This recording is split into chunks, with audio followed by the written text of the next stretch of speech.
Ladies and gentlemen, there's a silent clock that begins to tick the moment your heart starts to struggle. It doesn't ring, it doesn't warn you gently. But when that moment strikes, your entire life can change in seconds. Just 10 seconds, that's all it might take to either survive or slip away.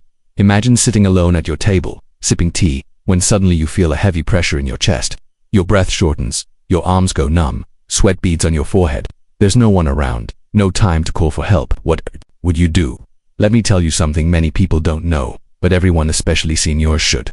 If you suspect you are having a heart attack and no one is there to assist, you may have only seconds to act, but you can still fight. When we speak of survival, we do not speak of luck. We speak of awareness.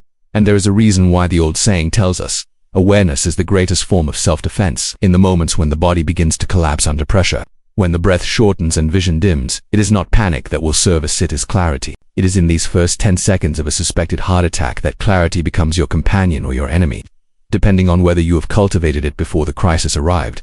Let us first understand something very simple, yet easily forgotten. The body never attacks itself without a reason. It whispers long before it screams. A heart attack is not a bolt from the sky. It is the final consequence of many silent choices. But once the pain begins, and you feel the weight in your chest, like an invisible stone pressing you downward, your time to think is short. What you do in the next 10 seconds can determine whether you will see the next sunrise. The body begins to fail, not because the heart has stopped, but because its rhythm is lost. Like a drummer suddenly losing the beat during a performance, the whole orchestra falls into chaos. If the rhythm is not restored quickly, consciousness slips away. And so, we look for a way, not to stop the attack, but to sustain the rhythm just long enough for help to arrive or for us to reach it in this fragile window.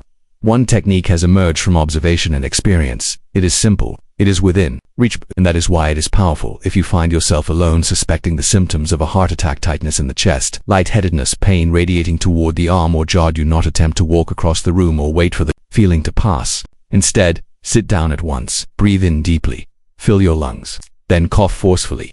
Repeat this every 2 seconds. Deep breath, cough, deep breath, cough. This is not a normal cough, like clearing the throat after drinking water. It is a deliberate and intense action, like blowing out the flame of a candle on a windy night. This action does 2 things. The deep breath brings oxygen into your body, which your brain and heart both desperately need. The cough creates a pressure inside your chest that momentarily forces blood to move through the body. It is not a solution, but it is a lifeline. It is a way of manually supporting your own heartbeat until rhythm can be restored or until help arrives.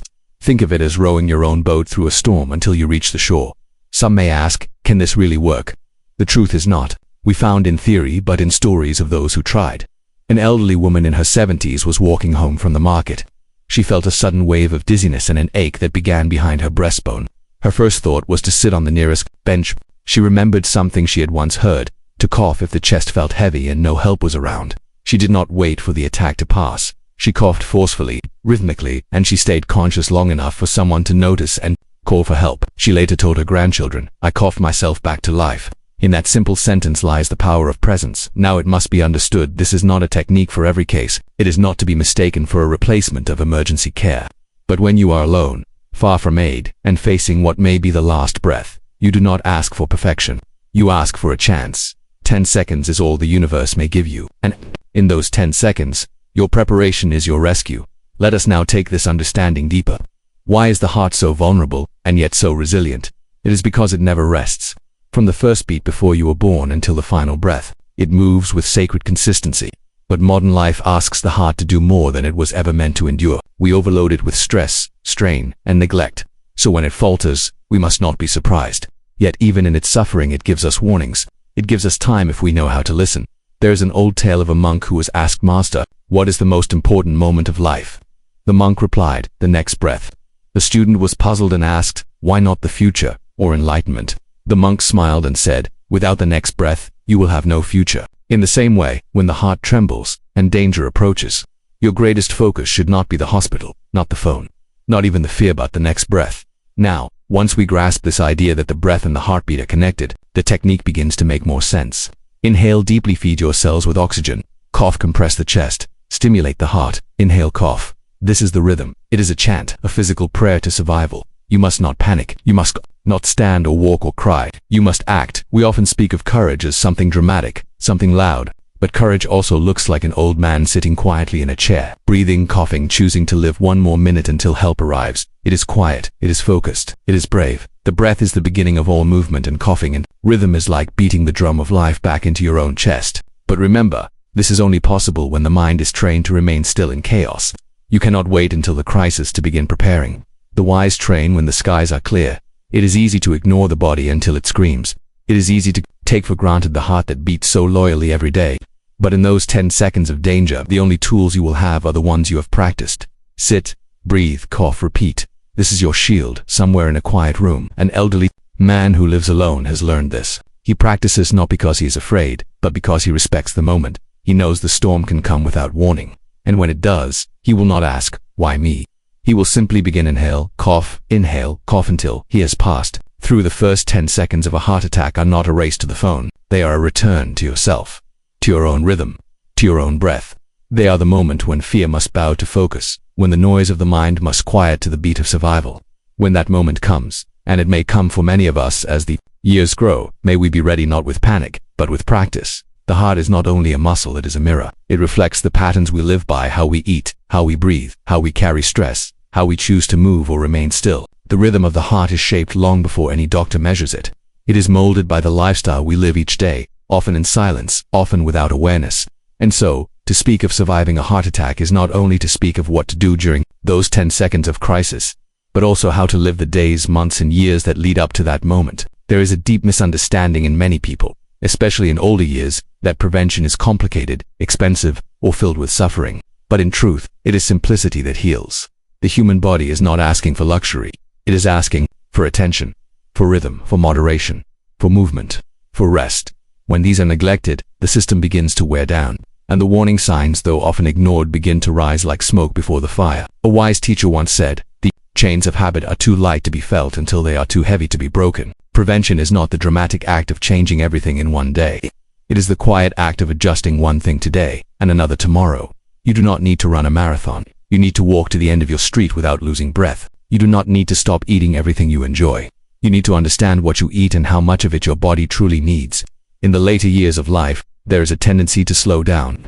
This is natural, but there is a difference between peaceful stillness and damaging stagnation. Muscles are like memory. When not used, they weaken.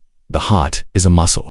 It, too, must be used, not abused, not pushed but encouraged to work through daily movement. A simple routine of walking, gentle stretches, breathing exercises, they are not small things. They are powerful forms of investment. You are not just passing the time, you are adding time to your life. The breath is your best friend in this journey. It costs nothing, yet gives everything. One of the simplest and most effective ways to lower blood pressure, reduce stress hormones, and bring clarity to the mind is to breathe slowly and deeply every day. Sit in silence, inhale through the nose, hold for a moment, exhale through the mouth. It is in this small ritual that many great storms inside the body begin to calm. Food, too, is a medicine or a poison, depending on how it is taken. Many seniors feel confused by changing diets and new trends, but nature has not changed. Fruits, vegetables, grains, clean water, these have always served the body well. When the food is close to its original form, it is easier for the body to use. When it is processed, packed, fried, colored, and altered, the body must work harder, often in vain. You are not only what you eat, you are what you absorb. And in the later seasons of life, digestion becomes slower, more delicate. Respecting that change is part of wisdom. Stress is an invisible pressure. It does not show up in x-rays, but it carves deep paths inside the heart. Holding on to old anger, regret, or bitterness is like carrying stones in your chest. The heart can beat, but not freely. One must learn to release, to forgive, not for others, but for your own health. Peace is not only a spiritual idea, it is a physical need. The more peace you carry in your heart, the less burden it carries while beating. There was once a retired man who lived in a quiet village. After a lifetime of hard work, he finally slowed down, but he began to notice his chest would tighten when he climbed stairs. His sleep became shallow, and he was often angry, not loud anger, but silent irritation. A friend told him to begin walking by the river every morning, not fast, not far, just to walk, and to speak aloud to the sky all the things he held inside. Regrets, worries, fears. Each morning, step by step, he emptied his heart. In 1 year, he returned to the doctor. His pressure had dropped, his sleep improved, he laughed again. Sometimes, healing begins not with a pill, but with a path and the courage to walk it. And still, even with all this care, nature is nature. The body will change. One cannot always predict when a challenge will appear. That is why, beyond prevention, one must prepare. Not in fear, but in readiness. Many seniors live alone. This is not a weakness, it is an opportunity to build self-reliance, but it must be approached wisely. In an emergency, confusion is the first enemy. That is why your emergency plan must not live in your memory alone. Write down important numbers, keep them near the phone, near the door, in your pocket. Store your medications where they are easy to reach, not locked in some forgotten drawer. Keep a small card in your wallet with your name, age, health conditions, and the name of someone to call. If you have allergies, list them clearly. If you are on medication for the heart or blood pressure, do not assume others nor write it down. These are not signs of worry. They are signs of wisdom. Technology is also a tool. A simple mobile phone, charged and within reach, can become your lifeline, but it is not enough to own it. You must know how to use it. Practice, save the emergency number. Know how to dial it, even if your vision is blurred or your hands are shaking. In times of fear, the body forgets what it has not practiced. Community is another form of preparation. Get to know a neighbor. Share your emergency contacts with someone trustworthy. Isolation is dangerous only when it is unspoken. Do not wait for disaster to build connections. A single person who knows your condition, who checks on you once a day, can become the bridge between danger and safety. And let us not forget, the mind must be trained as well. When panic rises, thinking disappears. So how can one train the mind to stay calm? Through repetition, visualization. Close your eyes. Imagine the scenario. You feel the tightness in your chest. What do? You sit, you breathe, you cough, you call for help, you stay awake. Play this scene in your mind, not to cause fear but to replace fear with familiarity. The old proverb says, it is better to sweat in practice than to bleed in battle.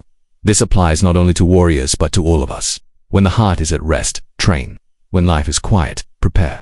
So that when the moment comes, you are not surprised, you are ready. Prevention is not the avoidance of death, it is the deep practice of life. Preparation is not a lack of trust. It is trust expressed through discipline. The heart, so small yet so strong, depends on your daily choices and your momentary courage. Let it not be abandoned by neglect or caught off guard by chaos. Let it be protected by your wisdom, your breath, your presence. Ask ChatGPT, I ask you, to walk away from this gathering today not with fear, but with readiness. A lion does not panic when the jungle stirs, it stays alert, calm, ready to respond. You too must cultivate that awareness. You see, the heart is not just an organ, it is the silent rhythm keeper of your life. When you respect it, when you understand it, you give yourself the strength to walk longer, love deeper, and live fuller in those 10 seconds. You hold the power. In those 10 seconds you decide. And with the right preparation you survive.